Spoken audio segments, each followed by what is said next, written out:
అక్కడ కంప్లైంట్ ఇచ్చారు కదా, వాళ్ళ కమ్యూనిటీ వాళ్ళు కంప్లైంట్ ఇచ్చారు, మా డబ్బులు రాలేదు, మా డబ్బులు పోయినాయని చెప్పి పెట్టేది తప్పలేదు. ఇప్పుడు కూడా ఇక్కడ కూడా అదే అంటున్నారు. ఎస్ఐటి ఏమంటున్నారంటే ఈవెన్ ట్రస్ట్ వాళ్ళు అగ్రీ చేశారు, ఎవరైనా డివోటీ వచ్చి నేను ఆ రోజు ఒక కిరీటం ఇచ్చాను, దాని రెసీట్ ఇదంటే మీరు చూపియండి. సో వాళ్ళ డౌట్ పోతుంది. అందరు రారు, 2900 ఐటమ్స్కి ఓనర్స్ అందరు రారు దానికోసం చూడడానికి. కొంతమంది వస్తారు 20 మంది, కానీ వాళ్ళ కాన్ఫిడెన్స్ ఉంటా నేను ఇచ్చింది అక్కడ ఉంది, ఓకే అక్కడ ఎక్కడికి వెళ్ళేసి అక్కడే వీళ్ళు లాకర్లో పెట్టారో లేకుంటే సేఫ్ రూమ్లో పెట్టారో ఏదో ఉంది అక్కడ. సో ఇది బేసిక్లీ ఇప్పుడు ఎస్ఐటి ఐడెంటిఫై చేసిన వాళ్ళని చాలా మటుకు Avinash Shukla, uncle Mishra, లవ్కుష్ Mishra, Manish Kumar Yadav, Karunesh Pandey and Ramashankar Mishra, వీళ్ళు 6గురిని సీసీటీవీతో సహా చాలా క్లియర్గా ఎవిడెన్స్ దొరికింది వీళ్ళకి.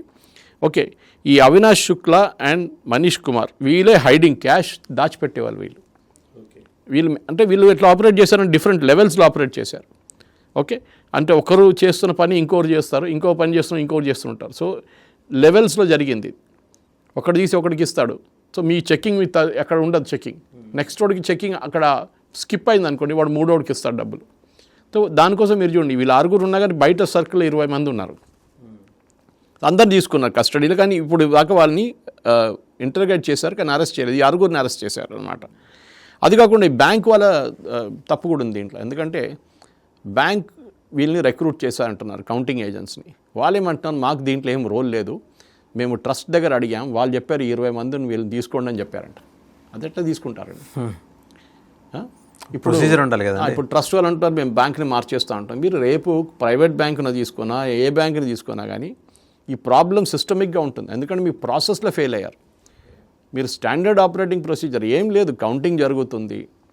కౌంటింగ్ జరిగిన తర్వాత ఆ ట్రేలో ఆ డబ్బాలో ఈ డబ్బులు తీసి అక్కడ పెట్టారు, ఎంత డబ్బు ఉంది కౌంట్ చేశారా, సూపర్వైజర్ సైన్ చేశారా, సైన్ చేసిన తర్వాత దాన్ని సీల్ చేశారా, బ్యాంక్కి అప్పగించారా, అయిపోయింది.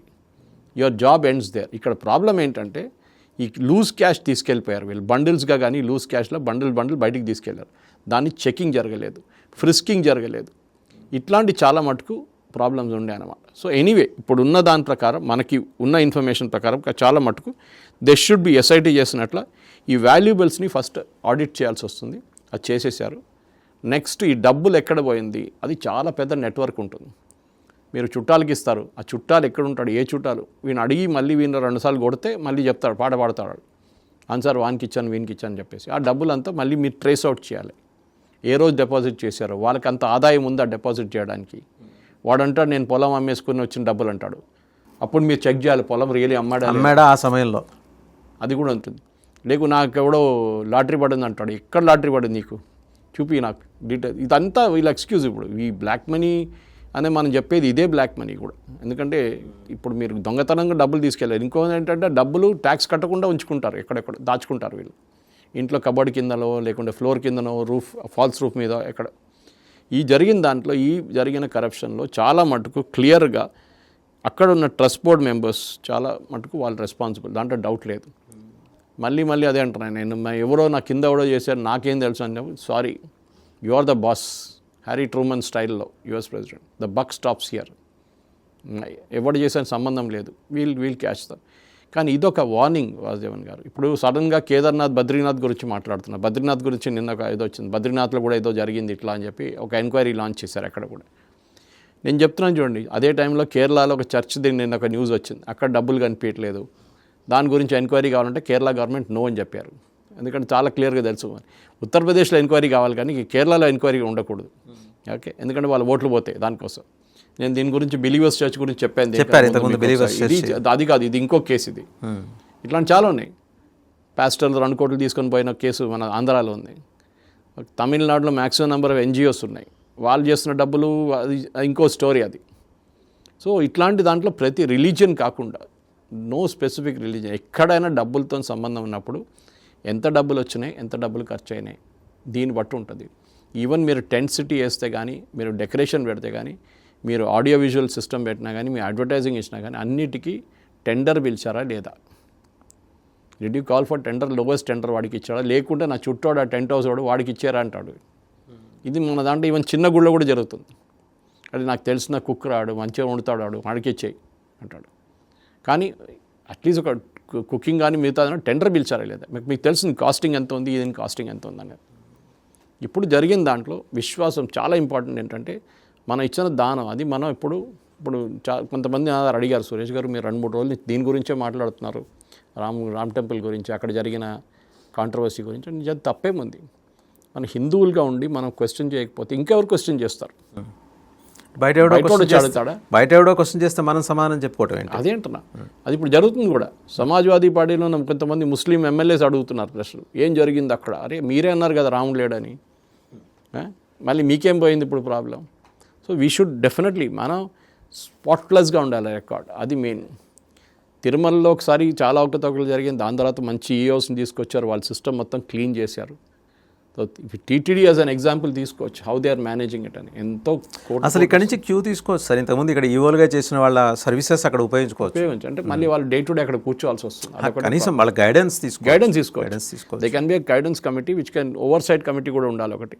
అండ్ ఈ వచ్చే డబ్బుల్ని క్లియర్గా యాజ్ మచ్ యాజ్ పాసిబుల్ టెక్నాలజీతో కౌంటింగ్ చేయాలి, మాన్యువల్ కౌంటింగ్ ఆపేయాలి, అది మెయిన్ అనమాట. థ్యాంక్ యూ సురేష్ గారు, థ్యాంక్ యూ వెరీ మచ్. చూసాం కదా సురేష్ కోచర్లి గారు పూసగుచ్చినట్టు చెప్పారు. ఏ దశలో ఎవరి దగ్గర ఎలా ఈ విరాళాలు గేటు దాటి బయటకు వచ్చి బాత్రూములు గోడల్లో దాక్కున్నాయి, అక్కడి నుంచి అంచెలంచెలుగా ఎలా బయటికి వెళ్ళింది, ఇవన్నీ చూస్తుంటే ఇంత భారీ మొత్తంలో జరిగిన దాంట్లో ఇప్పటివరకు సిట్ చేస్తున్న ఈ ప్రోబ్లో చాలా పర్ఫెక్ట్గానే నడుస్తుంది. సుప్రీంకోర్టు చెప్పింది అండ్ యూపీ గవర్నమెంట్ అందరూ అప్రిషియేట్ చేస్తున్నారు. బట్ బినామీలకు వెళ్ళిన సంపద ఏ రూపంలో వెళ్ళింది, వాళ్ళు దాన్ని ఏ రూపంలో దాచారు, ఇవన్నీ బయటికి రావాలి, వస్తాయి కూడా. అండ్ ఇంకోటి, మన దగ్గర నిజాయితీ ఒక్కటే సరిపోదు, మనకు పర్యవేక్షణ బాధ్యతలు మన మీద ఉన్నప్పుడు సో ఆ సూపర్వైజరీ కేపబిలిటీ కూడా ఉండాలి. అది లేకపోవటం వల్ల జరిగిన ఈ దుష్పరిణామం అంటారా, విపరిణామం అంటారా? 100 కోట్ల మంది ప్రపంచవ్యాప్తంగా అయోధ్యరాముడిని ఆరాధిస్తారు. ఒక దివ్య మందిరం, భవ్య మందిరం నిర్మించుకున్న తర్వాత 2 ఏళ్ల వ్యవధిలో 29 నెలల తర్వాత, 2 ఏళ్ళు దాటి ఒక 4 నెలలు దాటి తర్వాత బయటకు వచ్చిన ఈ స్కామ్లో ఎవరు చుట్టాలు ఉన్నారు, ఎవరు ఫ్రెండ్స్ ఉన్నారు, అందరినీ కూడా ఖచ్చితంగా టార్గెట్ చేసి మరీ బయటికి లాగాలి. ఎవరు కల్ప్రిట్స్ ఉన్నారో వాళ్ళు, ఎక్యూజ్డ్ కాదు, కల్ప్రిట్స్ ఉన్నారు. ఎందుకంటే తేలిపోతుంది మొత్తం, ఒక్క రోజుకు మబ్బు తెర వీడిపోతుంది. కాబట్టి బహుశా ఎక్కువ టైం పట్టకపోవచ్చు సిట్కి. ఎక్కడెక్కడ జరిగింది, ఎంత జరిగింది, 70 కోట్ల మేరకు కనిపించకుండా పోయింది. ఒక టెంపుల్ అథారిటీసే 2.7 crores పట్టుకొని వచ్చారు, అదే ట్రస్ట్ వాళ్ళు. సో మిగిలిన దాంట్లో కనీసం 80% వెనక్కి తీసుకొచ్చిన. సో దానికి శాంక్టిటీ గురించి పెద్దగా నోరు ఇంకా మిగిలిన వాళ్ళకి లేవదు. లేకపోతే ఎవరెవరో అడిగేస్తున్నారు. వాళ్ళెవరో అడగకముందే అసలు దోషుల్ని బయటపెట్టేసి దాన్ని ప్రక్షాళన చేయాల్సిన ఆ ట్రస్ట్ వ్యవహారాలను ప్రక్షాళన చేయాల్సిన బాధ్యత అయితే అటు ప్రభుత్వం మీద ఉంది, ధార్మిక సంస్థల మీద కూడా ఉంది.